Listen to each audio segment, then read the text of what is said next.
Sugar patients chapati రోటీ కాకుండా సంతృప్తిగా rice కూడా తినవచ్చు. Doctor rice, sugar free rice, doctor rice, diabetic rice, sugar పెంచని బియ్యం, డాక్టర్ రైస్. ఛత్తీస్గఢ్ మాడ్ అడవుల్లో బుధవారం నాడు కేంద్ర కమిటీ సభ్యుడు అలాగే కేంద్ర కమిటీ ప్రధాన కార్యదర్శి నంబాల కేశవరావు అలియాస్ బసవరాజు చనిపోయిన తర్వాత అతనితో పాటు మరో 28 మంది చనిపోయినట్టుగా సమాచారం ఉంది. దీనికి సంబంధించి కూడా ఇప్పటికే పోలీసులు వారికి సంబంధించినటువంటి ప్రెస్ మీట్ విడుదల చేసి వాళ్ళ ఫోటోలు కూడా విడుదల చేశారు. అందులో భాగంగానే హనుమకొండ జిల్లాకు సంబంధించినటువంటి వ్యక్తి అలాగే బసవరాజు దగ్గర ఉన్నటువంటి కంప్యూటర్ ఆపరేటర్ గా పనిచేస్తున్నటువంటి బూర రాకేష్ అతను చనిపోయినట్టుగా తెలుస్తుంది. దీనికి సంబంధించి కూడా వివరాలు తెలిసిన తర్వాత కుటుంబ సభ్యులు కూడా ఆగమవుతున్నటువంటి పరిస్థితి. ఇప్పటికే ఓరుగల్లు బిడ్డలు ఒక్కొక్కరు నేల కొరుగుతున్నటువంటి సమయంలో ఈరోజు మళ్ళీ ఇక్కడ బూర రాకేష్ చనిపోయాడన్నటువంటి వార్త తెలిసిన తర్వాత మళ్ళీ ఓరుగల్లు కంట నీరు పెడుతుంది. ఒక్కొక్కరిగా నేల కొరుగుతున్నటువంటి పరిస్థితుల నేపథ్యంలో అసలు ఏం జరుగుతుంది? ఎందుకంటే ఉద్యమాలకు పోరాటాలకు పురిటిగడ్డగా నిలిచినటువంటి ఓరుగల్లు అనేది అనేక సార్లు ఎప్పుడు తన ప్రాశస్త్యాన్ని చాటుకుంటూనే ఉంటుంది. ఉద్యమ వీరులను కన్నా పోరాటాల కిల్లాగా పేరుగాంచినటువంటి వరంగల్లో ఇప్పుడు ప్రస్తుతం విషాద ఛాయలు అలుముకున్నటువంటి పరిస్థితి. ప్రస్తుతానికైతే బూర రాకేష్ ఇంటి దగ్గర మనం ఉన్నాము. వాళ్ళ బంధువులు, వాళ్ళ స్నేహితులు అందరూ ఇక్కడికి వచ్చారు. ఒక్కసారి వాళ్ళ ఇంటికి వెళ్ళి ఏం జరిగింది, అసలు వాళ్ళకి ఏమైనా సమాచారం అందిందా? ఎందుకంటే ఇప్పటికే ఆ ప్రెస్ నోట్ ద్వారా విడుదల చేశారు. కొన్ని ఫోటోలు విడుదల చేయడంతో అందులో రాకేష్ పేరు ఉండడాన్ని కూడా ఇక్కడ విషయం తెలుసుకున్నారు. అసలు ప్రస్తుత సిచ్యువేషన్ ఏంటి? ఇప్పటికే డెడ్ బాడీస్ పై కూడా కొంత ఎవరెవరు ఉన్నారన్నటువంటి గుర్తింపు చేసినటువంటి నేపథ్యంలో ఒకసారి మనము ఇక్కడ చింతగట్టు దగ్గర ఉన్నాము, హనుమకొండ జిల్లా దగ్గర. ఒకసారి వాళ్ళతో మాట్లాడేటువంటి ప్రయత్నం అయితే చేద్దాం. ఎందుకంటే ఇప్పటి వరకు కుటుంబ సభ్యులతో కాకుండా వాళ్ళ బంధువులు అలాగే స్నేహితులు, ఎందుకంటే చాలా చిన్న వయసులో తను ఉద్యమాల బాట పట్టాడు. ఆ ఉద్యమాల బాట పట్టడానికి అసలు ఏ అంశాలు పురిగొల్పాయన్నటువంటి కోణంలో కూడా మనం ఆలోచించాలి. వాళ్ళ బంధువులు కూడా ఉన్నారు. ఒకసారి వాళ్ళ అన్న ఇక్కడ మనతో ఉన్నారు. ఒకసారి తనతో కూడా మనం మాట్లాడేటువంటి ప్రయత్నం చేద్దాం. ఒకసారి ఏం జరిగిందన్నటువంటి ఆ కోణంలో కూడా మనం తెలుసుకుందాము. ప్రస్తుతం రాకేష్ అన్న బూర రంజిత్ కుమార్ మనతో ఉన్నారు. అసలు ఏం జరిగింది? ఎందుకంటే ఇప్పటికీ చదువు కోసం అంటే ఇంత చిన్న వయసులో అందరూ ఉద్యోగాలు చదువుల పేరిట అందరూ బయటికి వెళ్తూ ఉంటారు. కానీ ఇంత చిన్న వయసులోనే ఉద్యమ బాట పట్టి పోరాటాల వైపు వెళ్ళినటువంటి రాకేష్ అతని ఆలోచన విధానం ఎలా ఉండేది? ఇంత చిన్న వయసులోనే రెండో చీఫ్ కమాండర్ దగ్గర ఉండాల్సినటువంటి అవసరం ఏమొచ్చింది? అక్కడి దాకా వెళ్ళడానికి ఇట్లాంటి అంశాలు పురిగొల్పాయి? ప్రస్తుతానికి రంజిత్ మనతో ఉన్నారు. ఒకసారి మాట్లాడదాం. రంజిత్, ఇప్పుడు నిజంగా మనకు తెలిసినటువంటి విషయం ఏంటంటే రాకేష్ కూడా మొన్న జరిగినటువంటి ఎన్కౌంటర్లో కూడా తను అసూలు బాసాడని చెప్పారు. ప్రెస్ నోట్ విడుదల చేశారు, ఫోటోలు విడుదల చేశారు. ఫోటో మీకు సమాచారం అందిందా? మాకు సమాచారం స్టేషన్ నుంచి కానీ పోలీసుల తరఫు నుంచి ఎవరి నుంచి మాకు రాలేదు. ఎన్కౌంటర్ జరిగిందని మాకు ఈ మన ఫోన్లల్లో న్యూస్లల్లో వాటి ప్రత్యేకంగా అవైతే వస్తున్నాయి కాబట్టి చూసాం. కానీ అది ఎవరు ఏందనేది మనకు పూర్తిగా తెలియదు, ఎవరు చెప్పలేదు కూడా. స్టేషన్ నుంచి కూడా ఎలాంటి ఇంటిమేషన్ ఇప్పటి వరకు ఇవ్వలేదు. తర్వాత చూసి కన్ఫర్మ్గా నిన్న ఒక సాయంత్రం వరకు ఫోటోలు రిలీజ్ అయినాయని చూస్తే అందులో మా తమ్ముడు ఫోటో ఉంది అని ఐడెంటిఫై చేసుకున్నాం. తర్వాత స్టేషన్ నుంచి ఫోన్ చేసి మీదేనా అని కన్ఫర్మ్ చేసుకున్నారా, నిజంగా మీదేనా అని చెప్పేసి పోలీసు వాళ్ళు మాకు ఫోన్ చేసి అడిగితే ఈ తప్పని పరిస్థితిలో మాదే, అది మరి చూసిన గుర్తుపడిన సార్ మా ఉందే అని చెప్పి అన్న.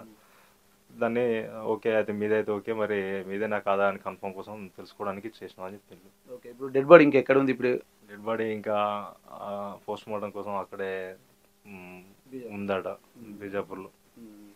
ఇప్పుడు మళ్ళీ ఎప్పుడు హ్యాండ్ ఓవర్ చేస్తా అని చెప్పిన డెడ్ బాడీస్? ఎందుకంటే ఇప్పటికే గత కొద్ది రోజుల క్రితం కూడా జరిగినటువంటి ఎన్కౌంటర్లో లేట్ చేయడం వల్ల కూడా కొంతమంది బాడీలను కూడా గుర్తుపెట్టలేని పరిస్థితి కూడా మొన్న జరిగినటువంటి ఎన్కౌంటర్లో ఉంది. చాలామంది గుర్తుపట్టని స్థితిలో తీసుకెళ్లలేని పరిస్థితి ఉంది. మీకైతే ఇన్ఫర్మేషన్ వచ్చింది, వాళ్ళు ఏమన్నా రమ్మని చెప్పారు ఇక్కడికి? మాకు వాళ్ళు ఇన్ఫర్మేషన్ అక్కడ పోలీసు వాళ్ళు అయితే ఏం చెప్పలేదు. మాకు ఫోటో చూసుకొని మా కుటుంబ సభ్యులు మా వాళ్ళు దగ్గర రిలేషన్స్ వెళ్ళిళ్ళు శవం కోసం తీసుకురావడానికి. ఇప్పుడు ఇక్కడ తన ఫోటో చూసినా తన ఏజ్ చూసినా చాలా చిన్న వయసు. అందరూ చదువుకొని ఉద్యోగాల కెరీర్ సెటిల్మెంట్ గురించి వెళ్ళాలని అనుకుంటూ ఉంటారు. కానీ ఇక్కడ రాకేష్ మాత్రం ఉద్యమ బాట పట్టాల్సినటువంటి అవసరం ఎందుకు వచ్చింది? అతన్ని ప్రభావితం చేసినటువంటి అంశాలు ఏంటి? మా తమ్ముడు చాలా వరకు జనం కోసం ఏదో పని చేయాలి ఆలోచన విధానం మా తమ్ముంది, ప్రజల కోసం ఏదైనా పని చేయాలి, తోటి వ్యక్తికి సహాయం చేయాలి అన్న ఆలోచనతో మా తమ్ముడు చిన్ననాటి నుంచి మన స్వభావం అలాంటిది, మన ఈ వ్యక్తిత్వం అలాంటిది. ఎవరికైనా ఏదో మనకు తోచిన సాయం వాళ్ళకి అందించాలి, వాళ్ళు ఉన్నవాళ్ళు ఉంటారు లేని వాళ్ళు ఉంటారు, వాళ్ళకి ఏదో ఒక విధంగా మనం సహాయపడాలి అన్న ఆలోచనతోటి మా తమ్ముడు మా కుటుంబం అంతా అదే విధంగా ఉండేది, అదే నేపథ్యంలో ఉండేది. తమ్ముడు ఇదే చింతగడ స్కూల్లోనే జిల్లా పరిషత్ 10th వరకు చదువుకున్నాడు. తర్వాత ఇంటర్మీడియట్ కోసం హన్మకొండ నగర్ స్నేహ జూనియర్ కాలేజీలో వేసిండు. డిగ్రీ ఆర్ఆర్ డిగ్రీ కాలేజీలో అయిపోయింది. తర్వాత 13-14 సంవత్సరంలో సిక్కిం కాలేజీలో పీజీ పూర్తి చేసిండు. తమ్ముడు నేను సేమ్ క్లాస్మేట్స్, ఇద్దరం పీజీ వరకు పూర్తి చేసి తమ్ముడు జాబ్ కోసం అని చెప్పి వెళ్ళిపోయిండు హైదరాబాద్కు. తర్వాత మళ్ళీ కాంటాక్ట్ రాలేదు, చెప్పలేదు, కలవలేదు. హైదరాబాద్కు వెళ్ళిన తర్వాత మళ్ళీ మిమ్మల్ని కాంటాక్ట్లోకి రావడం కానీ కలవడం కానీ అప్పటి నుండి ఇప్పటి వరకు ఏది చివరిగా ఏ సంవత్సరంలో వెళ్ళాడు తను? 2015 సంవత్సరంలో జాబ్ సెర్చింగ్ కోసం అని చెప్పి వెళ్ళిపోయాడు. తర్వాత కుటుంబ సభ్యులకు కూడా మాకు ఎవరికి ఏమనేది చెప్పలేదు. నేను జాబ్ కోసం వెతుక్కుంటున్నా, హైదరాబాద్ పోదా అని చెప్పేసి వెళ్ళాడు అంతే తప్ప మాకు ఎవరు చెప్పలేదు మళ్ళీ ఎక్కడున్నా అనే విషయం కూడా. ఇప్పుడు ప్రస్తుతానికి ఇప్పుడు అందరూ ఉద్యమ బాట పట్టేయాల్సినటువంటి, ఎందుకంటే కాలం మారుతున్నటువంటి సమయంలో ఇప్పుడు మీరు అన్నట్టు సర్వీస్ చేయాలన్నా సర్వీస్ సెక్టర్లో ఉన్నా కానీ జనాలలో ఉంటే చేయగలుగుతాం, కానీ అజ్ఞాతంలోకి వెళ్తే ఎట్లా చేయగలుగుతారు అన్నటువంటి ప్రశ్నలు కూడా తలెత్తున్నాయి. మంచి భవిష్యత్తు, ఎందుకంటే ఇప్పుడు గ్లోబల్ వరల్డ్ అయిపోతున్నటువంటి టైంలో ఆ ఉద్యమ బాట పట్టడానికి తీవ్రమైనటువంటి ప్రభావితం చేసినటువంటి అంశాలు ఏమనుకోవచ్చు ఏమన్నా ఇప్పుడున్నటువంటి మూమెంట్లో? ప్రభుత్వం ఒకటి ఏంటంటే చదువుకున్న వాళ్ళు నిరుద్యోగులు అయిపోయారు, ఎవరికి పనులు లేవు. తర్వాత మళ్ళీ ఒకటి విద్యార్థి దశలో ఉన్నప్పుడు కాంచెలి వాళ్ళకు అదే ఆలోచన రావడానికి కారణం ఏంటంటే ప్రభుత్వం పట్ల తీరు జనంలో నచ్చట్లేదు. కాబట్టి వాళ్ళు ఎంచుకున్న ఆలోచన వేరు, వాళ్ళ సిద్ధాంత ప్రకారం వాళ్ళు తీసుకున్న నిర్ణయం వేరు. వాళ్ళ సిద్ధాంతాలు మనం ఏం మార్చలేం కదా. ఇప్పుడు కార్పొరేట్ వ్యవస్థతోటి ఇప్పుడు మామూలు ప్రజల జీవన విధానం అస్తవ్యస్తంగా ఉంటుందని చెప్పి చాలా వరకు చెప్తూనే ఉన్నారు. ఇప్పటి వరకు ప్రజా సంఘాల నేతలు కానీ ఎంతమంది ఆరోపిస్తున్నటువంటి నేపథ్యంలో అదే భావజాలంతో ఉన్నటువంటి రాకేష్ కూడా అట్లాంటి ఆలోచనలు చేసి ఉండొచ్చా? కావచ్చు మరి.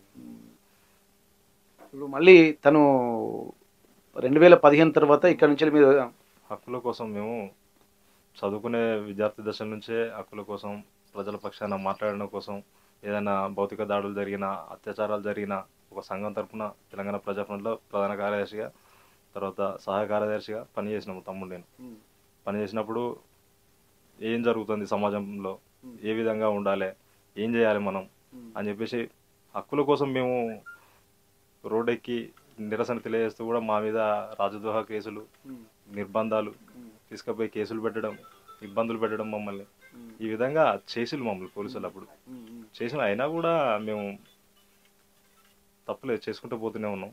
తర్వాత జైల్లో కూడా వేసిన రోజులు ఉన్నాయి. అంటే హక్కుల కోసం అడిగితే నిర్బంధాలు తప్ప వేరే సాధన అనేది లేదు. ఇక చట్ట వ్యతిరేకులు, ఉగ్రవాదులు అని చెప్పేసి అంటారు. ఉగ్రవాదులు ఎక్కడో ఉంటే మన దేశ ప్రజలు, మన పౌరులు, మన పిల్లలు వీళ్ళ మీద దాడులు చేసి చంపడం ఏంది పోలీసులు? ప్రభుత్వం అసలు ఏం ఆలోచిస్తుంది? ఇప్పుడు నువ్వు ఎక్కడో ఉగ్రవాదుల మీద చేయాల్సిన దాడులన్నీ దేశ పౌరుల మీద చేయడం ఏంది? ఇప్పుడు వాళ్ళు మన బిడ్డలే కదా, పోలీసులైనా మన బిడ్డలే, అన్నలే మన బిడ్డలే. వాళ్ళ మధ్యన ఘర్షణ పెట్టించి వాళ్ళ ప్రాణాలు ఎందుకు తీస్తారు? మీరు ఒకటి ఆలోచించాలి. ఇప్పుడు ప్రభుత్వం చేసేది ఏంటిది? నిర్దాక్షిణ్యంగా కాల్చి చంపేస్తారు. చంపే అధికారం మీకు ఎవరిచ్చిళ్ళు? రాజ్యాంగంలో హక్కులు ప్రతి ఒక్క వ్యక్తికి ఉంది కదా, చంపే హక్కు మీకు ఎవరిచ్చిళ్ళు? ఓకే, ఇక్కడ ఇప్పుడు చీఫ్ కమాండర్ బసవరాజు గారు చనిపోయిన తర్వాత ఇప్పుడు ఆయనతోటి ఉన్నటువంటి సాన్నిహిత్యం అంటే ఆయన దాదాపు ఒక నేషనల్ లెవెల్లో ఒక చీఫ్ కమాండర్గా ఉన్నటువంటి నేపథ్యంలో ఇంత తక్కువ సమయంలో అంతని దగ్గరికి వెళ్ళే అంత సాన్నిహిత్యం ఏముండొచ్చు? ఒకవేళ నిజంగా ఇప్పుడు అతన్ని పట్టుకున్నటువంటి నేపథ్యంలో ఇది నిజంగా డైరెక్ట్ ఎన్కౌంటరే అని అనుకుంటున్నారా, లేకపోతే ఎక్కడైనా పట్టుకొని వచ్చి ఇలా కాల్ చంపారు అనుకుంటారా? నిజమైన ఎన్కౌంటర్ కాదండి. ఎందుకంటే అంత గొప్ప వ్యక్తి, అంత పెద్ద వ్యక్తికి చాలా సెక్యూరిటీ ఉంటుంది. ఇప్పుడు ఎంత మీరు నిర్బంధించినా, ఎంత మీరు దాడులు చేసినా ఆ వ్యక్తిని కాపాడుకోవడానికి చాలా బలగాలు ఉంటాయి వాళ్ళకి. అలాంటి వ్యక్తిని మీరు అంత ఈజీగా పట్టుకోలేరు. మీరు ఇన్ని రోజుల నుంచి మీరు ఎంకులాడుతున్నారు కదా అడవిలోకి వెళ్ళి, ఎక్కడైనా ఎవరైనా దొరికిల్లా గ్రామస్తులను ఉట్టి అమాయకులను పట్టుకొని చంపేస్తారు ఊర్లో. వాళ్ళే అనాలని చెప్పేసి, వాళ్ళే నక్సలైట్లు అని చెప్పి, వాళ్ళే మావోయిస్టులు అని చెప్పేసి ముద్ర వేసి, వాళ్ళకి డ్రెస్సులు వేసి, గన్నులు పక్కకు పెట్టేసి మీరు చంపేసి అబద్ధం బూటక ఎన్కౌంటర్లు వేసి అమాయక ఆదివాసులను ఖాళీ చేసే ప్రయత్నం చేస్తారు అడవి నుంచి. వాళ్ళకు హక్కు లేదా? బ్రతికే హక్కు లేదా? వాళ్ళని చంపమని ఏ ప్రభుత్వం చెప్పింది మీకు? రాజ్యాంగంలో మీరు రాజ్యాంగాన్ని ఫాలో అవుతున్నారు? అసలు బీజేపీ ప్రభుత్వం చేసే అంత దొంగ గవర్నమెంట్ ఇది, దొంగ నాయకులు. ఆదాని అంబానీ వాళ్లకు జిందాల్ వాళ్లకు సంస్థలు పెట్టుకోవడానికి నిక్షేప నిధులు దోచుకోవడానికి అడవులను ఖాళీ చేయించే ప్రయత్నంలో అమాయక ఆదివాసులను చంపేసి ఎన్కౌంటర్లు అని చెప్పేసి సృష్టించుతున్నారు.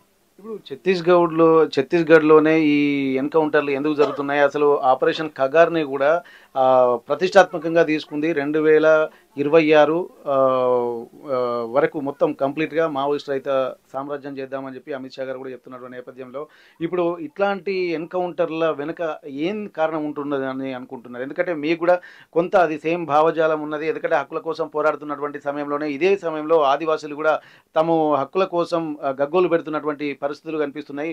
ఇప్పటి వరకు చాలా మంది ఎన్కౌంటర్లు జరుగుతున్నారు. అందులో ఛత్తీస్గఢ్ ప్రాంతం నుంచి ఎక్కువ మంది చనిపోతున్నారు.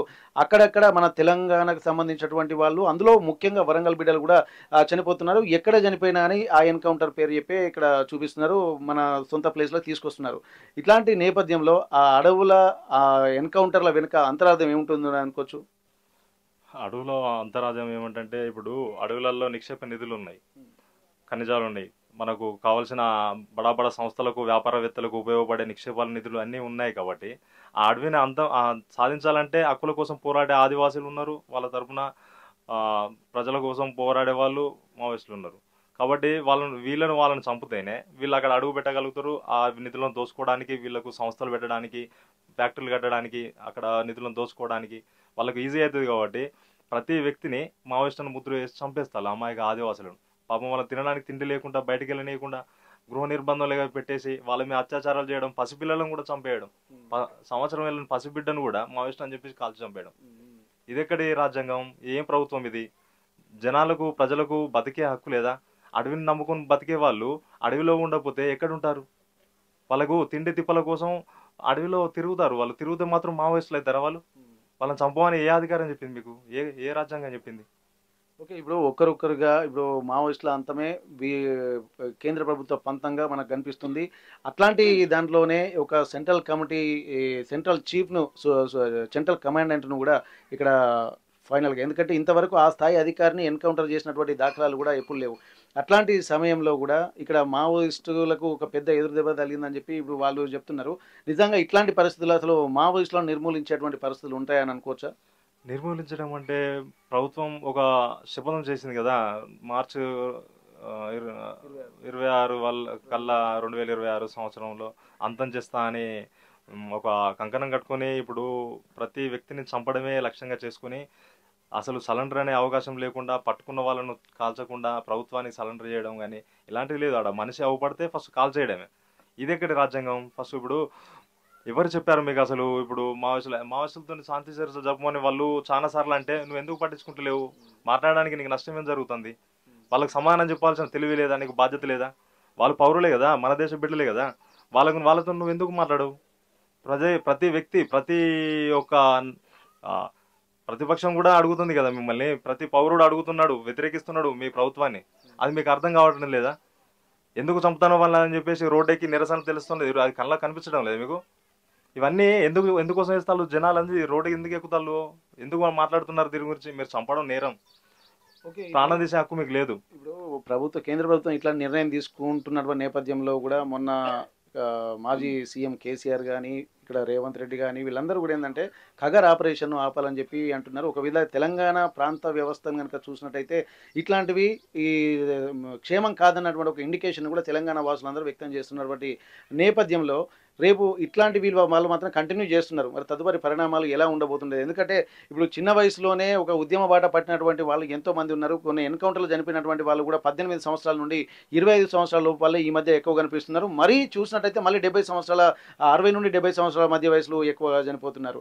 ఇప్పుడు రాబోయే పరిణామాలు ఎలా ఉంటున్నాయి అనుకోవచ్చు ఇప్పుడున్నటువంటి పరిస్థితుల దృష్ట్యా? పరిణామాలు అంటే ఇప్పుడు వాళ్ళ లక్ష్యం ఒకటి కదా, ఇప్పుడు వాళ్ళని అంతం చేయడమే లక్ష్యంగా తీసుకుంది. కాబట్టి అక్కడ వాళ్ళను లక్ష్యం చేయడం కోసమే వేల బలగాలను దించేసి కోట్ల రూపాయలు ప్రజాధనాన్ని దోచిపెట్టేసి వాళ్ళకి అక్కడ ఒక పని కట్టుకొని వాళ్ళను చంపడమే పనిగా పెట్టుకొని కాల్చడం, చంపడం, వాళ్ళను అక్కడ అంతం చేయడం, ఏదో ఘనకార్యం సాధించినట్టుగా, ఏదో స్వాతంత్రం వచ్చిన అంత ఫీలింగ్గా వీళ్ళు పోలీసులు కానీ ఇటు బీజేపీ ప్రభుత్వం కానీ ఏదో ఒక భారతీయ జెండా పెట్టేసి మీరు సాధించడం అని చెప్పేసి స్వాతంత్రం వచ్చిందా మీకేమన్నా? వాళ్ళని చంపడం ఏంది అసలు? మీరు అసలు చంపితే మీరు స్వాతంత్రం సాధించినట్ట? జెండా పెట్టడం ఎందుకు మీరడా? ఇప్పుడు ఇక్కడ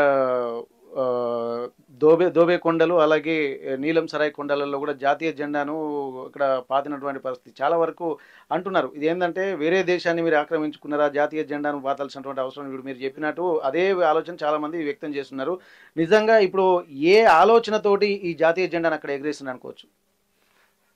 వాళ్ళను చంపడమే ఉద్దేశం కాబట్టి వాళ్ళను అక్కడ జెండా పెట్టేసి మేము ఇక్కడికి సాధించినాం అన్న ఫీలింగ్లో వాళ్ళు ఉన్నారు. కానీ ఎక్కడో శత్రు దేశంతో జరుగుతున్న యుద్ధాలల్లో అక్కడ ఉండే బలగాలను తీసుకొచ్చి ఇక్కడ హెలికాప్టర్లతోటి, డ్రోన్లతోటి, బాంబులు, వైమానిక వీటితోటి దాడులు చేపేసి వాళ్ళు పనుల మీద పోయే వాళ్ళను కూడా, గ్రామస్తులను కూడా, అమాయక ఆదివాసులను కూడా వాళ్ళను పనుల్లోకి వెళ్ళకుండా వాళ్ళు మనుషులు అవపడితే వాళ్ళ మీద బాంబులతో దాడి చేయడం, చంపడం, వాళ్ళను అత్యాచారాలు చేయడం, పసిగుడ్డని చూడకుండా వాళ్ళని ఫైరింగ్ చేసి చంపడం, ఇంట్లో ఉన్న వాళ్ళని తీసుకుపోయి వీళ్ళు మావోయిస్టులు అని చెప్పేసి వాళ్ళని చంపేసి అక్కడ పడేయడం, శవాలను కూడా కనీసం వాళ్ళ కుటుంబాలకు ఇవ్వకపోవడం ఎంత దురదృష్టమైన చర్య వీళ్ళు చేసేది. ఇప్పుడు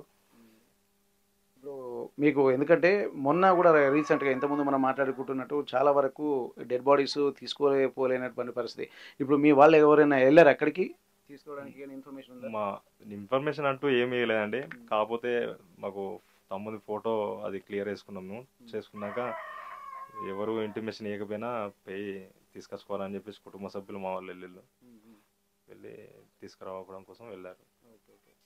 ఇక్కడ మనం గమనించాల్సినటువంటి అవసరం ఏంటంటే ఇక్కడ తెలంగాణకు సంబంధించినటువంటి బిడ్డలు ఒక్కరొక్కరుగా నేలకొలుతున్నారు. ఉద్యమాలకు సంబంధించినటువంటి ఒక ప్రశ్నిస్తే నక్సలైట్ అనేటువంటి ముద్ర వేయడానికి కూడా చాలా తీవ్రంగా పరిగణిస్తున్నామని చెప్పి ఇప్పటికే అనేక మంది ప్రజాస్వామ్యవాదులు, పౌరాకుల సంఘాల నేతలు కూడా చెప్తున్నటువంటి నేపథ్యంలో కూడా ఇక్కడ వరంగల్కు సంబంధించి అనేక ప్రాంతాలు, ఇప్పుడు తరలపల్లి కావచ్చు, అలాగే కడవెండి కావచ్చు, ఈరోజు ఇక్కడ చింతగట్టు కావచ్చు, ఎక్కడ చూసినా పక్కన ఉన్నటువంటి తుపాకుల గూడెం కావచ్చు, ఎక్కడ చూసినా కానీ ప్రతి ఊరికి ఒక నేపథ్యం అనేది ఉంటుంది. ప్రశ్నించే తత్వం ఉన్నటువంటి వాళ్ళను నక్సలైట్ అనేటువంటి పేరు వేసి వాళ్ళను హతమార్చడం అనేది కాదు. వీళ్ళందరూ కూడా ఈ దేశానికి సంబంధించినటువంటి వాళ్ళే. ఇక్కడ మర్డర్లు చేసినటువంటి వాళ్ళకు కూడా యావజ్జీవ కారాగారం లాంటి శిక్షలు వేస్తున్నారు. కానీ ఇక్కడ నక్సలైట్ అన్నటువంటి ఒక నెపంతో ఎక్కడ పడితే అక్కడ కాల్చి అరెస్ట్ చేసి చూపించినా పర్లేదు, కానీ ఇక్కడ కాల్చి చంపడం అనేది కూడా అత్యంత హేయమైన చర్యగా అభివర్ణిస్తున్నారు. ఇప్పటికీ మానవ హక్కుల సంఘాలతో పాటు ప్రజా సంఘాల నేతలు, అలాగే చాలా మంది పొలిటీషియన్లు, అంటే మేజర్ పార్టీస్ కూడా కగర్ ఆపరేషన్ నిలిపివేయాలని చెప్పి చెప్తున్నటువంటి నేపథ్యంలో ఆపరేషన్ మాత్రం కంటిన్యూగా కొనసాగుతూనే ఉంది. ఇట్లాంటి నేపథ్యంలో కూడా చాలా మంది గ్రామాలలో ఉన్నటువంటి వాళ్ళు కూడా కొంతమంది ఎప్పటికో 20-30 ఏళ్ళు, అలాగే 4 దశాబ్దాల నుండి కూడా అజ్ఞాతంలో ఉన్నటువంటి వాళ్ళు కూడా అక్కడ మావోయిస్టు పార్టీలోనే ఉండుకుంటూ అజ్ఞాతంలో ఉన్నారు. వారి కుటుంబాలు మాత్రం ఎప్పుడు ఏం సమాధానం, ఎట్లాంటి వార్త వినాల్సి వస్తుందని చెప్పి అరచేతిలో ప్రాణాలు పెట్టుకొని బతకాల్సినటువంటి పరిస్థితి, దినదిన గండంగా బతుకుతున్నటువంటి పరిస్థితులు తెలంగాణ పల్లెల్లో కూడా నెలకొన్నటువంటి పరిస్థితి. ఒక్కరొక్కరుగా ఇప్పటికీ 350 మందికి పైగా మావోయిస్టులు నేల కొరిగినట్టు కూడా అధికారులు లెక్కలు చెప్తున్నాయి. వీటన్నిటిని దృష్టిలో పెట్టుకుంటే ఇప్పుడు ప్రస్తుతానికి చింతగట్టు దగ్గర ఉన్నటువంటి నేపథ్యంలో వాళ్ళ కుటుంబ సభ్యులు, రాకేష్ కుటుంబ సభ్యులు, బంధువులు కూడా కన్నీరు మున్నీరుగా విలిపిస్తున్నారు. ఉద్యమ నేపథ్యం ఉన్నటువంటి ఆలోచనలు ఉన్నటువంటి కుటుంబమే కాబట్టి ఏదైనా ప్రశ్నించే తత్వమే ఉంటుంది కాబట్టి తమను కూడా ఒక నక్సలైట్ అనేటువంటి ముద్ర వేసి అనేక కేసులు కూడా పెట్టడాన్ని కూడా ఇక్కడ తీవ్రంగా ఖండిస్తున్నటువంటి పరిస్థితి. ఇవన్నిటిని దృష్టిలో పెట్టుకొని మేము ఈ దేశ పౌరులమే, మేము ఈ ప్రాంతానికి సంబంధించినటువంటి వాళ్ళమే కాబట్టి ప్రభుత్వం కూడా ఎన్నో లేఖలు రాశారు. ఇప్పటి వరకు కేంద్ర కమిటీ నుండి కూడా 4 లేఖలు రాశారు. ఆ లేఖలకు సంబంధించినటువంటి సమాధానం లేకపోవడం పోను వాటికి ప్రతీకారేచ్ఛగా తుపాకులతోనే సమాధానం చెప్తున్నటువంటి పరిస్థితులు ఉన్నాయన్నట్టు కూడా ఆవేదన మాత్రం కనిపిస్తుంది. మరికొంతమంది వారి కుటుంబ సభ్యులతో మనం మాట్లాడడానికి ప్రయత్నం చేద్దాం. చాలా మంది ఇక్కడ రాకేష్ చనిపోయాడని చెప్పేసరికి ప్రజాస్వామ్యవాదులు కూడా అందరూ ఒక్కరొక్కరుగా తరలి వస్తున్నటువంటి పరిస్థితి కనిపిస్తుంది. మరికొంతమందితో మనం మాట్లాడేటువంటి ప్రయత్నం చేద్దాం. ఓరుగల్లు ప్రజలు ఇక్కడ కన్నీరు మున్నీరు అవుతున్నటువంటి పరిస్థితులు గత కొద్ది రోజులుగా చూస్తున్నాము. కగర్ ఆపరేషన్ మొదలైన తర్వాత ఇప్పటికే తరాలపల్లితో పాటు ఇక్కడ కడవెండి, అలాగే ఇవన్నీ ఎక్కడ చూసినా కానీ తెలంగాణ పల్లెలు ఒక ఆవేదన భరితమైనటువంటి వాతావరణంలో కనిపిస్తున్నాయి. ఎక్కడికి వెళ్ళినా కానీ ఇక్కడ ఎన్కౌంటర్ జరిగిందని అంటేనే ఒక్కొక్క పల్లెలు కూడా బిక్కుబిక్కుమంటున్నటువంటి పరిస్థితులు ఉన్నటువంటి నేపథ్యంలో ఎక్కడికి వెళ్ళినా కానీ అమరవీరుల బంధుమిత్రుల కమిటీ సంబంధించినటువంటి వాళ్ళు కూడా వెళ్తున్నారు. ప్రస్తుతానికి శాంతక్క మనతో ఉన్నారు. ఈ ఎన్కౌంటర్ రాకేష్ ఎన్కౌంటర్ జరిగిందన్నటువంటి వార్త తెలియగానే హుటాహుటిన వాళ్ళ బంధువుల కన్నా ముందుగా తను ఇక్కడికి చేరుకున్నారు. ఒకసారి మనం అక్కతో మాట్లాడదాం. అక్క, గతంలో చూసినట్టయితే ఇప్పుడు మొన్న రేణుకక్క చనిపోయిన తర్వాత కూడా ఒక ఉద్వేగభరితమైనటువంటి వాతావరణం తెలంగాణ పల్లెలో ఉంది. కడవెండి కూడా కంట నీరు పెట్టి ఒక్కొక్కరు భావోద్వేగమైనటువంటి వాతావరణంలో మునిగి తేలినటువంటి పరిస్థితి. అది కోలుకోకముందే ఒక్కొక్కటిగా ఇట్లాంటి వరుస సంఘటనలు జరుగుతున్నాయి. మొన్నటి వరకు మనం ఛత్తీస్గఢ్ ప్రాంతాల్లో ఎన్కౌంటర్ జరుగుతుంది అనుకున్నాం, కానీ మన అంటే వరంగల్ ప్రాంతానికి చెందినటువంటి వాళ్ళు కూడా చాలా మంది అసూలు బాస్తున్నటువంటి పరిస్థితి. ఎట్లా చూస్తున్నారు ఈ సంఘటనల్ని? ఇది కగార్ అనే ఆపరేషన్ మొదలుపెట్టి ఒకసారి కగారు అంటారు 2010లో గ్రీన్ అంటూ అని 2011లో త్రాసు బాములు అని ఇంకొకటి కోబ్రాస్ అని ఇవన్నీ పెట్టుకుంటూ ఆదివాసులను హతమార్చిన రోజులు అక్కడ. అంటే చిన్నపిల్ల కాంచెల్లి మొదలు పెడితే ఎంతోమందిని వాళ్ళ వయసు వచ్చిన పిల్లల తీసుకొని వాళ్ళ బెస్ క్యాంపులలో ఉంచుకొని వాళ్ళతోని సంబంధాలు పెట్టుకొని వాళ్ళ మాన ప్రాణాలను దోసి వాళ్ళను చనిపోతే ఒక 5 నెలల ప్రెగ్నెంట్ కాగానే చనిపోతే సెబరైన్ నదిలో వేసేది. కాటికి కాలు జాపుకున్న తల్లిని సుధా వదిలిపెట్టలేదు ఇక్కడ దండకారణ్యంలో. ఇప్పుడు అక్కడి నుంచి వెళ్ళి మొదలు పెడితే బాసగూడ అయితేంది, ఇంకా లక్ష్మీదేవిపేట అయితేంది, ఎన్నెన్నో గ్రామాలు మహేంద్ర కర్మ ఇవన్నీ చేసిన తర్వాత ఇప్పుడు ఏమొచ్చింది, కర్రెగుట్టల మీద ఉన్నారు అని చెప్పి చుట్టూ వాళ్ళు మేము బాంబులు పెట్టుకున్నామని చెప్పిండ్రు వాళ్ళు. అయినా కేంద్ర బలగాలు ఎంతమంది బలగాలంటే ఒక 10-15 వేల బలగాలు పోయి కర్రెగుట్ల చుట్టూ ముట్టి ఎవరం పడితే వాళ్ళని ఆదివాసులను చంపుకుంటూ వాళ్ళకు డ్రెస్సులు వేసి వీళ్ళు మావోయిస్టులు అని చెప్పి జల్లెడ పట్టినట్టు పట్టుకుంటా 2005, 2006, 2026 వరకు మేము తూడుచేస్తాం అనే వంశ. ఇప్పుడు ఆయన ఏం చేస్తుండంటే అక్కడి నుంచి వెళ్ళి ఇప్పుడు కేంద్ర కమిటీ నాయకుడు అయిన మల్ల నంబాల కేశవరావు ఆయనను ఇప్పుడు కేంద్ర కమిటీ నాయకుడు, పెద్ద నాయకుడు, రథం నడిపించే నాయకుడు ఆయననే పట్టుకొని చంపేసిండ్రు. వీళ్ళందరినీ పట్టుకొని చంపేసిండ్రు. వీళ్ళు ఎక్కడ పడితే అక్కడ దొరకలేదు, హాస్పిటల్ పోలేదు, ఏం పోలేదు. వాళ్ళని చూస్తేనే, వాళ్ళ శవాలు చూస్తేనే మనకు అవుపడుతుంది. డ్రోన్ కెమెరా నుంచి వెళ్ళి పైనుంచి వెళ్ళేసి కింద పడ్డాక వాళ్ళని బానేటి పుల్లలతోని కుచ్చి పొడిచి వాళ్ళను నరికిండ్రు. వేట కత్తులే కావచ్చు, వాళ్ళ దగ్గర ఏమున్నాయో వాళ్ళ ముఖాలు చూస్తేనే మనకు ఏర్పడుతుంది. అక్కడి నుంచి చెల్లా చెదరమై ఉన్నాయి శవాలు. ఆడపిల్లలు కానీ మగ పిల్లలు కానీ. కామ్రేడ్ రాకేష్ ఆయన 2016లో పార్టీ ప్రయాణం, అక్టోబర్ 10వ నెల పార్టీ ప్రయాణించిండు. ఆయన పోడు భూముల నుంచి వెళ్ళి ఆదివాసుల పోడు భూములని పెట్టుకొని అదే ఆదివాసుల గురించి ఆ అడవులలో వాళ్ళ గురించే చివరి వరకు కామ్రేడ్ రాకేష్ ప్రాణం ఇచ్చిండు. మేము శివులయ్య అనేది రాకేష్ అనే పేరు సుధా మాకు తెలియదు. ఒకసారి పోలీసు వాళ్ళు అది బయటికి వేస్తేనే ఆ పేరు మాకు తెలిసింది కానీ తెలియదు. ఆయన ప్రజా సంఘాలలో పనిచేసి ఉత్తర తెలంగాణలో గ్రామాలల్లో పోడు భూముల ఆదివాసీ గ్రామాలలోకి వెళ్ళి కామ్రేడ్ శివులు చదువుకున్న చదువుల వదిలిపెట్టి, అమ్మ నాన్నను వదిలిపెట్టి, కన్నను వదిలిపెట్టి, మామయ్య పిల్లలందరినీ వదిలిపెట్టి ఆయన అడిగి బట్టబట్టిండు. కామ్రేడ్ రాకేష్ వాళ్ళు చంపేటప్పుడు సస్తున్నామని అమ్మ నాన్న చూడలేదు, తోబుట్టినోళ్ళు చూడలేదు, బంధుమిత్రులందరినీ వదులుకొని ఏ ప్రజలంగాక ప్రేమించిండో, ఏ ప్రజలగాక అడవిలా వెళ్ళిపోయిండో కామ్రేడ్ రాకేష్. ఇవల్ల ఆయన పుట్టెడు గాయాలతోని తను గ్రామం చింతగట్టుకు, ఉత్తర తెలంగాణ పల్లెలో చింతగట్టు గ్రామానికి వస్తాడు. ఇవాళ రాత్రి 10 అవుతుందో ఎంత టైం అవుతుందో కామ్రేడ్ రాకేష్ ఇల్లు చేరుతుండు. ఆయన పోయేటప్పుడు ఎవరైనా కామ్రేడ్ బయట పోయేటప్పుడు ఏ మిత్రుడైనా ఇళ్ళకి వెళ్ళి పోయేటప్పుడు అమ్మా నేను పోతలేనని చెప్పారు, పోతున్నానని చెప్తారు. వాళ్ళు డైరెక్టే పోతున్నా కానీ రేపటి ఎల్లుండి వస్తామ్మా. పోయేటప్పుడు వాళ్ళ దగ్గర డబ్బులు ఉండయి, తల్లినే అడుక్కొని పోతారు, తండ్రినే అడుక్కొని పోతారు. గిందాక పోయేస్తాము అంటారు. చిట్టాల ఏరియా అయితేనేమో పరకాల దనక పోయేస్తారంటారు. ఇదే వరంగల్ జిల్లా అయితేనేమో హైదరాబాద్ పోయేస్తామని చెప్తారు. జనగాం పోయిన అంటారు, గేటు నాగరం దనక పోయిన అంటారు, కారణ్యం చేరుకుంటారు. పోయిన బిడ్డ మళ్ళీ చూడదు. కామ్రేడ్ రాకేష్ పోయిండు 9 ఏళ్ళ నుంచి వెళ్ళి. పోయిన కాంచెల్లి ఆ కుటుంబానికి చాలా ఎంతో నష్టం జరిగింది. ఇవల్ల ఆ తల్లి ఆ కన్న కొడుకును అసలు బాసింది. లాస్ అయిపోయింది, కడుపే లాస్ అయిపోయింది, కుటుంబం లాస్ అయిపోయింది. వాళ్ళు దళంకాడి చేరుతారో చేరరో కానీ ఇంటి మీద దాడి చేస్తారు, వాళ్ళను కొడతారు, ఎన్నో చిత్రహింసలు పెడతారు. కామ్రేడ్ రాకేష్ అక్కడికి పోయినాక తన తల్లి సుధా కామ్రేడే, తన తండ్రి సుధా కామ్రేడే, తోబుట్టినోళ్ళు సుధా కామ్రేడ్లే. ఎందుకంటే ఆ కష్టాల్లో పడ్డారు కాబట్టి. ఇవాళ వీళ్ళకు చెప్పిపోరు, వాళ్ళు పోయేటప్పుడు చెప్పిపోయినరు అని చెప్పి ఎన్నో బాధలు పెట్టిండ్రు. ఆ బాధలన్నీ వరంగల్ జిల్లాలో కానీ ఇంకెక్కడ కానీ అంతటా పాకపోయింది, అందరికీ తెలుసు. ఇవాళ సాపలో చుట్టబడి వస్తాడు మన ఇంటికి కామ్రేడ్ రాకేష్. ఇప్పటి వరకు అంటున్నట్టు 2026 వరకు అందరినీ అంతం చేస్తా అని చెప్పాను, కానీ అట్లాంటి అంతం చేస్తా అనుకున్నటువంటి మావోయిస్టుల కుటుంబాలు ఎన్నో ఉన్నాయి. ఇప్పుడు మీరు అంటున్నట్టు ఇంత భావోద్వేగమైనటువంటి వాతావరణము ప్రతి పల్లెల్లో ఉంటున్నటువంటి నేపథ్యంలో ఇక్కడ వాళ్ళు చెప్తున్నటువంటి మాటలకు అర్థం ఉందని అనుకోవచ్చా? ఏమీ లేదు. వాళ్ళు మనము 3-4 లేఖలు వాళ్ళు అభయ పేరుతోనో ఇంకేం పేరుతోనో వాళ్ళు పంపిండ్రు. పంపిన సుధా ఆ లేఖలను పాటించలేదు. మేము ఆపినాం ఇక్కడ అని వాళ్ళు చెప్పిండ్రు. మేము చర్చలకు వస్తాము అన్నారు, శాంతి చర్చలు జరుపుదామన్నారు. వాళ్ళు ఆపిండ్రు. వాళ్ళు ఆపినప్పుడు వీళ్ళకి ఇంత సుధా ఆపలేదు, రాజ్యము ఆపలేదు, మోడీ ప్రభుత్వము ఆపలేదు.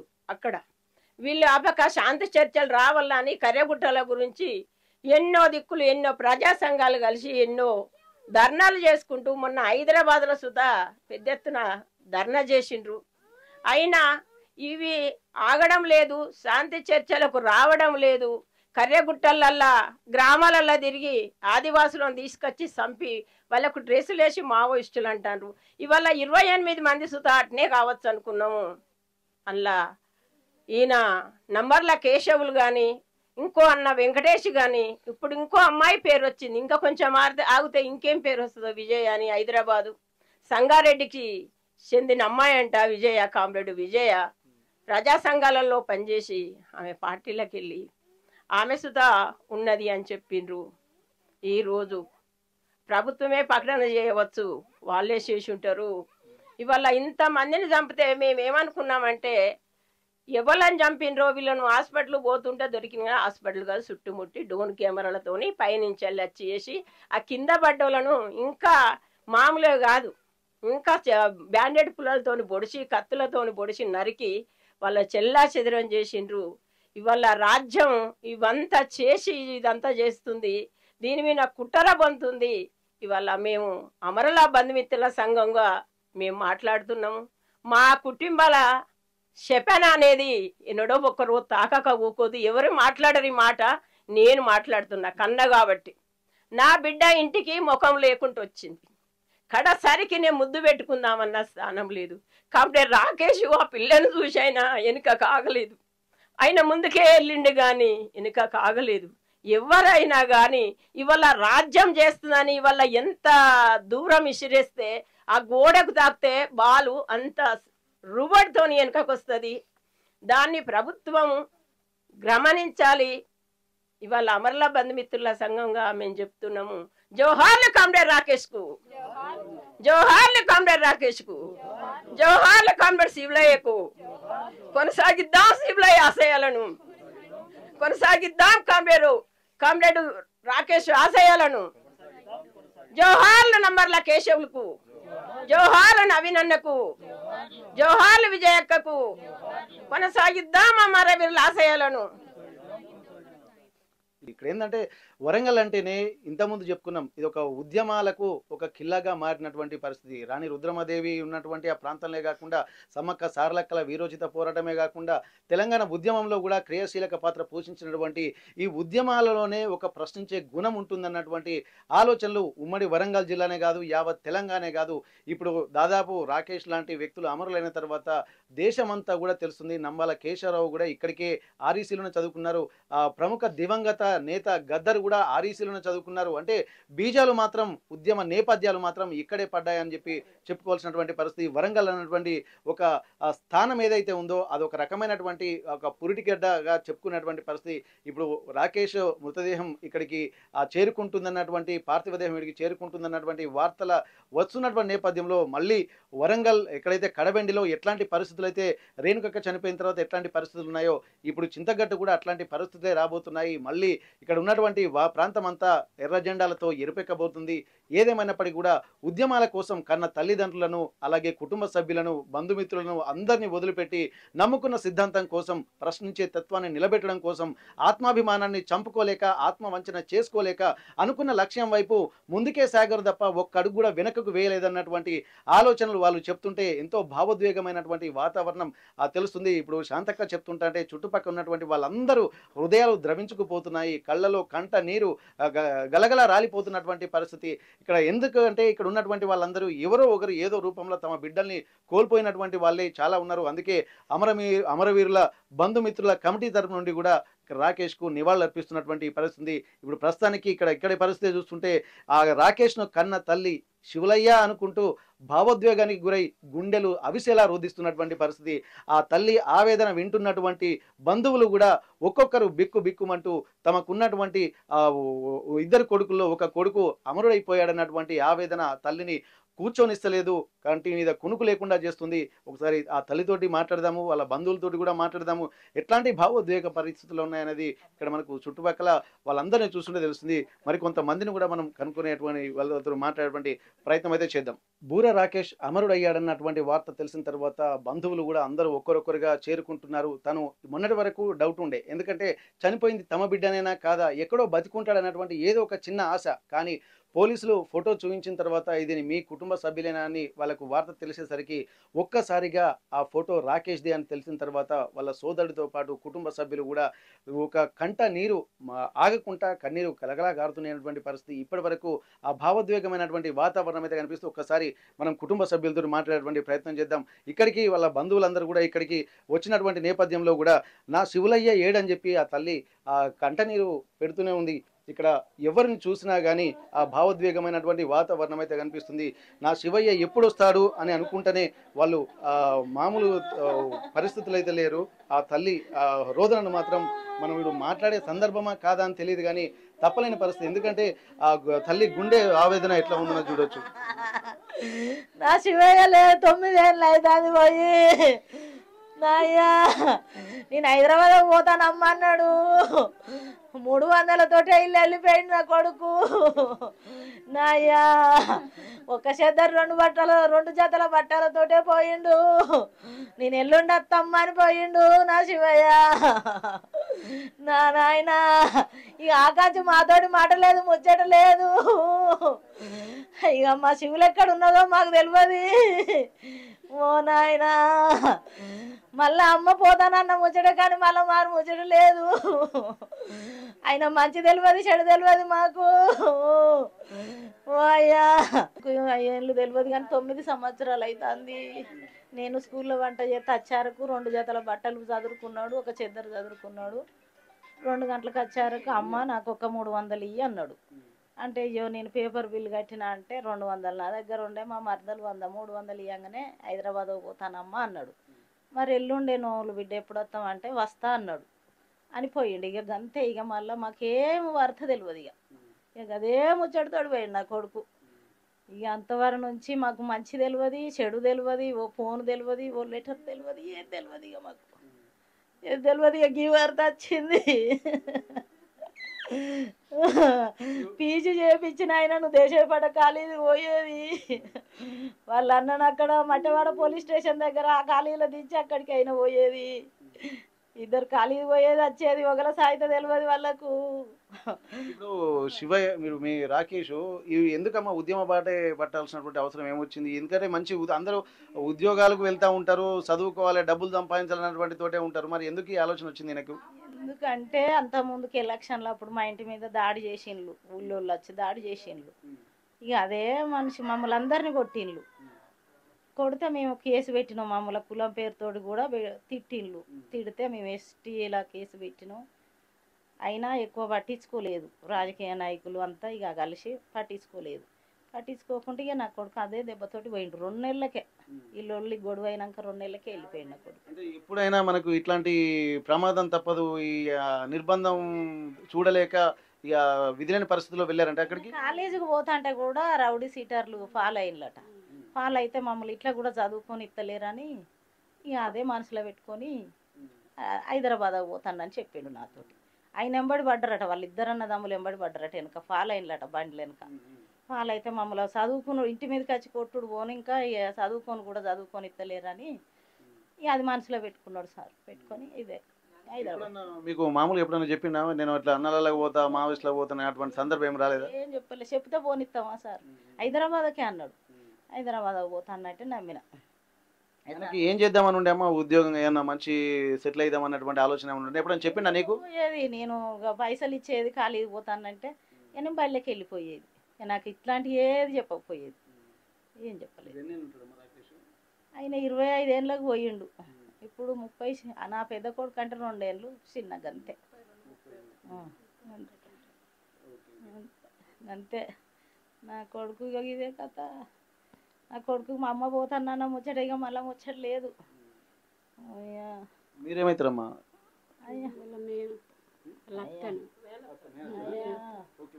ఇప్పటి వరకు ఏంటంటే కుటుంబ సభ్యులు ఒక్కొక్కరు ఏడుస్తుంటే ఏంటంటే వాళ్ళ సాన్నిహిత్యం ఏంటంటే, ఎందుకంటే ఇక్కడ బంధువులందరూ కూడా ఒక్కొక్కరుగా వస్తున్నటువంటి పరిస్థితి.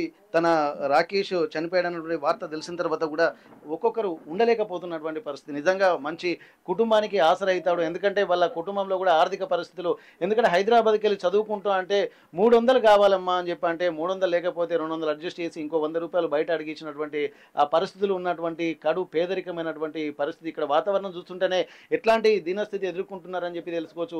ఇద్దరు కొడుకులు తమకు ఆసరా అవుతారు అనుకున్నాడు, కానీ ఒక కొడుకు చిన్నోడు ఆసరా కాకుండా అసలు తను అడ్రస్సే లేకుండా తను వెళ్ళిపోయి ఇక్కడ ఉద్యమాల పట్ల ఆకర్షితులైపోయాడన్నటువంటి విషయాన్ని కూడా వాళ్ళు చెప్తుంటే చాలా ఆ పరిస్థితులు కూడా ఎందుకు వెళ్ళాడన్నటువంటిది కూడా చెప్తున్నటువంటి పరిస్థితి. ఎట్లా ఉందమ్మా ఈ రాకేష్ చనిపోయాడు అన్నటువంటి వార్త తెలిసిన తర్వాత మీరు నిజంగా వీడు అన్నలకు వెళ్ళి చనిపోవడాన్ని ఎట్లా చూస్తున్నారు మీరు? కుటుంబ పరంగా బాగా సఫర్ అయిపోయినాం. కుటుంబంలో ఒకరు లేకుండా పోయేసరికి ఎంత ఆవేదన వ్యక్తం చేస్తాం. కేంద్ర ప్రభుత్వం అనుకుంటుంది కదా, వాళ్ళని చంపేసినాము, మేము సంతోషంగా ఉన్నాము మేము వాళ్ళకు అని వాళ్ళు అనుకుంటాను, కానీ వాళ్ళ ఆశయాలను వాళ్ళు చంపేయలేరు. ఒక్కరొక్కరు నేల కొరిగితే 1000 జనాలు పుట్టుకొస్తారు అనేది వాళ్ళకి అర్థమైతలేదు.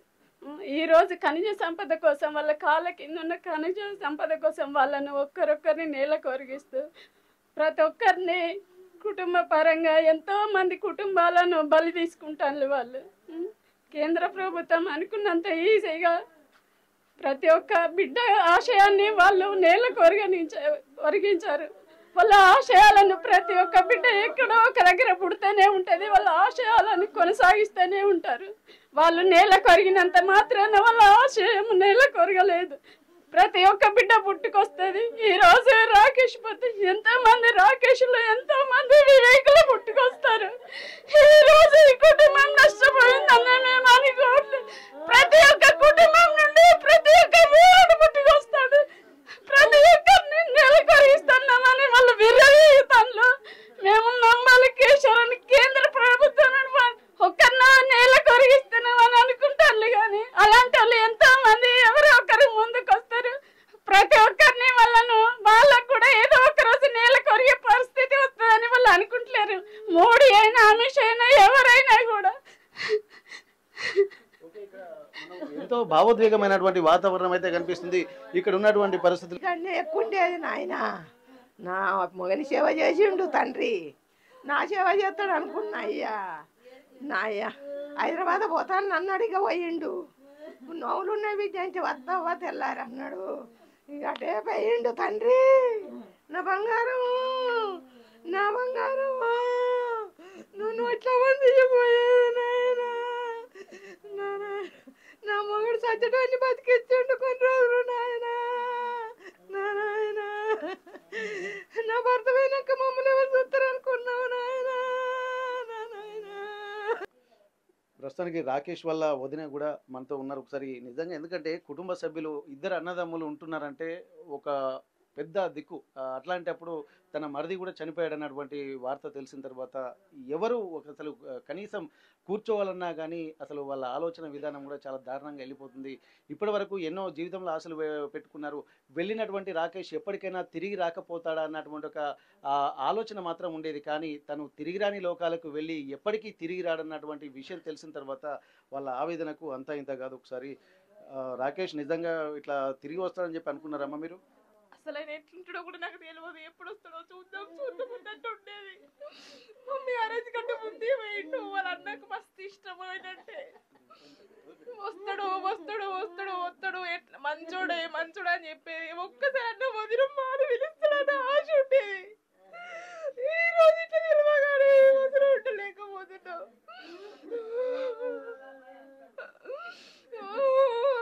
మా పిల్లల్ని కూడా ఒక్కసారి చూసిపోతే బాగుండని కోరిక. బాబాయ్ బాబాయ్ అని ఊకే పిలుస్తారు. ఎన్నికి అంటారు పోతాంటే మావయ్య వాళ్ళు ఉండడని చెప్తారు. మనం గమనించవచ్చు ఏంటంటే తను వాళ్ళ పెళ్లి కాకముందుకే వెళ్ళిపోయాడు. తన భర్త కూడా చెప్పేవాడు, నా తమ్ముడు ఇట్లా వంటివాడు అట్లాంటి వాడు, అంటే వాళ్ళ అన్నదమ్ముల అనుబంధం ఎంత ఉందో ఆ చూసిన తర్వాత ఒక్కసారైనా ఇంటికి వస్తాడు చూద్దామని చెప్పి ఆ వదిన కూడా కలలు కన్నది. కానీ తను కళ్ళలు అయిపోయి తిరిగిరాని లోకాలకు వెళ్ళిన తర్వాత తను ఇంతవరకు చూడలేకపోయానన్నటువంటి ఆవేదన మాత్రం కుటుంబ సభ్యుల్లో, అలాగే ముందు రంజిత్ వాళ్ళ భార్య తను మనతో మాట్లాడింది, తను కూడా ఎంతో ఆవేదన వ్యక్తం చేస్తున్నటువంటి పరిస్థితి. ఏదేమైనప్పటికీ కూడా ఇట్లాంటి వాతావరణము రోజుకొక పల్లెల్లో మాత్రం ఎప్పుడు ఏం జరుగుతుంది అన్నటువంటి విషయం అయితే తెలుస్తుంది. తరాలపల్లితో పాటు అలాగే కడవెంటి గ్రామంతో పాటు తుపాకుల గూడెంతో పాటు ఇప్పుడు ప్రస్తుతానికి చింతగట్టు ప్రాంతంలో కూడా ఇట్లాంటి వాతావరణం ఉంది. ఎక్కడికి వెళ్ళినా కానీ ఇక్కడ అమరవీరుల బంధుమిత్రుల కమిటీ సభ్యులు కూడా అక్కడికి వెళ్తున్నారు, వాళ్ళకు మనోధైర్యం ఇస్తున్నారు. పౌర హక్కుల సంఘాలు కూడా ఆపరేషన్ కగారును వెంటనే నిలిపివేసి శాంతి చర్చలు జరపాలన్నటువంటి ఒక సూచనలు కూడా చేస్తున్నారు. అయినా కానీ కేంద్ర ప్రభుత్వం మాత్రం దీన్ని పట్టించుకోవడం లేదు. మావోయిస్టుల అంతమే తమ పంతంగా ఉండడాన్ని కూడా ఇక్కడ వీళ్ళు చాలా తీవ్రంగా వ్యతిరేకిస్తున్నటువంటి నేపథ్యంలో అందరూ ఈ దేశ మూలవాసులు, ఈ దేశ పౌరులే కాబట్టి ఇక్కడ యుద్ధానికి విదేశీయులతో చేసినట్టు తమ సొంత ప్రాంత ప్రజలతో యుద్ధం చేయడం కూడా మంచిది కాదన్నటువంటి ఒక హితవు పలుకుతున్నారు. చనిపోయినటువంటి వాళ్ళందరూ ఎక్కువగా అంటే మగవాళ్ళే ఎక్కువగా ఉండడము, ఎంతో మంది కుటుంబాలు ఆగమైపోతుండడంతో ఇవన్నింటినీ దృష్టిలో పెట్టుకొని కూడా ఇక్కడ శాంతి చర్చలు ఇప్పటికైనా జరపాలన్నటువంటి ఒక విజ్ఞప్తిని మాత్రం చేస్తున్నారు. ఇప్పటికే ఆ central committee chief commandant Nambala Keshavarao చనిపోయిన తర్వాత ఇప్పటికైనా కొంత సంయమనం పాటించాల్సినటువంటి అవసరం ఉంటుంది అన్నటువంటి ఒక సూచనలు మాత్రం అన్ని వర్గాల వారు చెప్తున్నటువంటి పరిస్థితి. ఒకరొకరుగా వచ్చి ఇక్కడ రాకేష్ వాళ్ళ తల్లిని కూడా ఓదారుస్తున్నటువంటి పరిస్థితి. ఎందుకంటే ఇప్పటి వరకు తమ బంధువులందరూ కూడా కొంతమంది ఉద్యమంలోనే అసువులు బాసినటువంటి వ్యక్తులు చాలా మంది ఉన్నారు. ప్రస్తుతానికి చంద్రశేఖర్ కొడుకు పూర్ణచంద్ర మనతో ఉన్నారు, ఒక్కసారి తనతో మాట్లాడదాం. బ్రదర్, ఇప్పుడు రాకేష్ మాత్రం ఇట్లాంటి పరిస్థితులు అయితే ఇంత ఊహించలేదు. ఎందుకంటే ఉద్యోగం చేసుకుంటానని చెప్పి ఇంట్లోకి వెళ్ళినటువంటి రాకేష్ మళ్ళీ ఒక విగత జీవిగా మారి ఇక్కడ తిరిగి వస్తున్నటువంటి పరిస్థితి. అసలు ఏమనుకున్నారు మీరు రాకేష్ వెళ్ళిన తర్వాత? రాకేష్ నాకు బ్రదర్ అవుతారు, చిన్న తమ్ముడు. ఇప్పుడు వీళ్ళు చేసేటువంటి పోరాటం దేనికోసము అంటే ఈ రాజ్యంలో మనకి ఎలాంటి న్యాయం అనేది జరగట్లేదు అనేటువంటి ఒక ఆక్రోషంతో వాళ్ళు ఈ దారిని ఎంచుకున్నారు. ఈ ఎంచుకోవడంలో వాళ్ళు చేసేటువంటి పోరాటంలో వీళ్ళందరూ ప్రజల కోసమే ఆలోచిస్తున్నారు అనేటువంటి అంశం ఈ రాజ్యానికి అసలే అర్థం అనేది ఉండట్లేదు. ఈ రాజ్యం చేసేది ఏంటంటే కేవలం అగ్రవర్ణాలు మాత్రమే అధికారంలో ఉండుకుంటూ ఈ దేశంలో కావచ్చు మన రాష్ట్రంలో కావచ్చు ఉండేటువంటి సంపద మొత్తం వాళ్ళ చేతిలోకి తీసుకోవాలనేటువంటి ఒక మెయిన్ ఎజెండా తోటి వాళ్ళు ఇప్పుడు అడవులలో చేసేటువంటి కగార్ అనేటువంటి ఆపరేషన్, అది కేంద్ర బలగాలే కావచ్చు ఇప్పుడు రాష్ట్ర ప్రభుత్వాలే కావచ్చు, ఈ రాష్ట్ర ప్రభుత్వాలు కేంద్ర బలగాలు కలిసి ఇక్కడ వీళ్ళు ప్రజల కోసం చేసేటువంటి వ్యక్తులను వాళ్ళు కగార్ అనేటువంటి పేరిట వాళ్ళని చంపడం అనేది చాలా అన్యాయము. ఇదే విషయాన్ని ఇప్పుడు నేను ప్రత్యక్షంగా నేను అనుభవించినటువంటి సిచ్యువేషన్ ఏంటంటే 2001 నేను ఇంటర్ ఫస్ట్ ఇయర్ చదువుతున్న క్రమంలో మా ఫాదరు చంద్రశేఖర్ సార్, తను ఒక ప్రభుత్వ ఉద్యోగి. ఆ ప్రభుత్వ ఉద్యోగి అయినటువంటి ఆ వ్యక్తిని ఈ ప్రభుత్వాలు ఏం చేసినాయంటే ఒక నిందను మోపి వాళ్ళను అర్ధాక్షిణంగా ఇంట్లో నుండి తీసుకొని వెళ్ళి పద్మాక్షి గుట్ట దగ్గర బూటకప్ ఎన్కౌంటర్ చేయడము, అది చాలా అంటే చాలా తీవ్రమైనటువంటి అంశం. అప్పటి నుండి ఇప్పటి వరకు మా కుటుంబానికి కానీ లేదంటే ఇప్పుడు ఉండేటువంటి సమాజంలో కానీ అలాంటి అంశాలు పూర్తిగా నేను ప్రత్యక్షంగా అనుభవించినటువంటి సిచ్యువేషన్స్. ఇప్పుడు ఇక్కడ జరిగినటువంటి తమ్ముని యొక్క ఈ మరణ వార్త తెలిసిన తర్వాత నాకు ఇంకా ఆ సిచ్యువేషన్స్ నుండి ఇప్పటి వరకు ప్రజల్లో ఇంకా చైతన్యం అనేది, ఆ ప్రజల్లో ఇప్పుడు మార్పు అనేది ఖచ్చితంగా రావాలనేటువంటి ఒక వ్యక్తిగతమైనటువంటి ఆలోచన నాకు కలిగింది. ఇప్పుడు జరిగినటువంటి ఈ పూర్తి అంశం సంబంధించినటువంటి విషయాల్లో ఇక్కడ తెలంగాణ ప్రభుత్వమే కావచ్చు, ఇప్పుడు కేంద్ర ప్రభుత్వాలే కావచ్చు, తక్షణమే శాంతి చర్చలు అనేటివి జరిపి ఖచ్చితంగా ఈ ప్రజలతోటి పోరాడేటువంటి ఈ వ్యక్తులను వాళ్ళని శాంతి ఒప్పందాలతో ఇలాంటి కగర్ ఆపరేషన్లు అనేటివి ఇక ముందు జరగద్దని చెప్పేసి నేను భావిస్తున్నాను. ఓకే, ఇక్కడ మనం గమనించాల్సిన అవసరం ఏంటంటే తన తల్లి చెప్తుంది, ఇప్పుడు పూర్ణచంద్ర కూడా చెప్తున్నారు. ఎందుకంటే ఒక అణచివేత ఎక్కడైతే ఉంటుందో అక్కడే ఒక ఉద్యమ ప్రస్తావన అనేది బీజం పడుతుంది అన్నట్టుగా చెప్పుకోవచ్చు. ఇప్పుడు తన కుటుంబం మీద జరిగినటువంటి దాడిని సహించలేక ఒకేసారి 50 మంది వచ్చి కుటుంబ సభ్యులందరినీ కూడా కొట్టినటువంటి నేపథ్యంలో విధిలేని పరిస్థితుల్లో వాళ్ళు ఎదిరించాలంటే మరో ప్రత్యామ్నాయం లేని పరిస్థితులు కూడా కనిపించాయి. అలాంటి సమయంలోనే ఉద్యమ బాట పట్టాల్సినటువంటి అవసరం ఇక్కడ ఉన్నటువంటి వ్యవస్థ కల్పించింది అన్నటువంటి ఒక ఆవేదన ఆ తల్లిలో కనిపిస్తుంది. అలాగే పూర్ణచంద్ర కూడా తన తండ్రి చంద్రశేఖర్ను కూడా ఇంట్లో నుండి ఒక మావోయిస్ట్ అన్నటువంటి ముద్ర వేసి లాక్కెళ్ళి బయటికి వెళ్ళి ఇక్కడ ఉన్నటువంటి పద్మక్షమ గుట్టలోనే చంపడం వల్ల కూడా తనలో కూడా ఒక ఆలోచన రేకెత్తింది. అంటే మామూలుగా ఉన్నటువంటి తండ్రిని కళ్ళ ముందు ఉన్నటువంటి తండ్రిని కూడా తీసుకుపోయి బూటకపు ఎన్కౌంటర్ చేశారన్నటువంటి ఆవేదన తనలో కలిగింది. కాబట్టి తను కూడా ఇక మనకు ప్రత్యామ్నాయం లేకుండా మావోయిజం అనేది ఒక ప్రత్యామ్నాయంగా మనకు కనిపిస్తుంది అన్నటువంటి ఒక ఆలోచన కూడా వ్యక్తం చేస్తున్నారు. ఏదైనా పోరాడితే పోయేదేమీ లేదు, బానిస సంఖ్యలు తప్ప అన్నటువంటి ఒక ఆలోచనలు కూడా నేర్తున్నాయి. వామపక్ష భావజాలం అంతా కూడా ఇదే చెప్తున్నటువంటి పరిస్థితి. జీనా హేతో మరణా సీకో, కదం కదం పే లడనా సీకో అన్నటువంటి ఆలోచనలు ఎప్పుడు వస్తూనే ఉంటాయి. కాబట్టి ఇవన్నిటిని దృష్టిలో పెట్టుకొని ఎక్కడైతే అణచివేత ఉంటుందో రెట్టింపు ఉత్సాహంతో మళ్ళీ మొదలవుతుందన్నటువంటి విషయాన్ని కనుక కేంద్ర రాష్ట్ర ప్రభుత్వాలు మర్చిపోవద్దన్నది వాళ్ళ మాటల్లో అంతరార్థంగా మనకు గోచరిస్తున్నటువంటి పరిస్థితి. ఏదేమైనప్పటికీ కూడా ఇప్పటికైనా సరే శాంతి చర్చలు జరపాలన్నటువంటి ఒక విజ్ఞప్తిని కూడా చేస్తున్నారు. కేంద్ర నాయకులు కూడా, కేంద్ర కమిటీ సభ్యులు కూడా ఇప్పటికీ 4 లేఖలు రాశారు, శాంతి చర్చలు జరపాలని చెప్పారు. మొన్న రీసెంట్గా కూడా మరొక శాంతి చర్చల కోసం లేఖ రాసినటువంటి నేపథ్యంలో కూడా ఎట్లాంటి స్పందన లేకపోవడంతో దేశంలో ఉన్నటువంటి ప్రజాస్వామ్యవాదులు కూడా 110 మందికి పైగా ప్రజాస్వామ్య సంఘాలను కూడా కూడగట్టుకున్నారు, బలాల్ని సమీకరించుకున్నారు. వాళ్ళందరికీ కూడా విజ్ఞప్తి చేస్తున్నారు. అలాగే దేశ పౌరులకు కూడా విజ్ఞప్తి చేస్తున్నారు.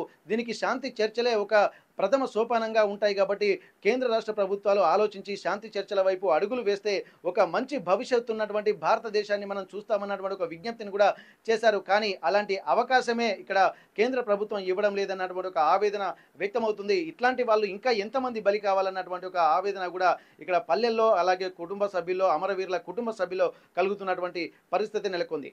చింతగట్టు నుండి కెమెరా పర్సన్ వంశీతో వెంకటరత్నం, RTV వరంగల్. ఇండియా పాకిస్తాన్ తాజా అప్డేట్స్ కోసం డౌన్లోడ్ చేసుకోండి RTV లైవ్ యాప్.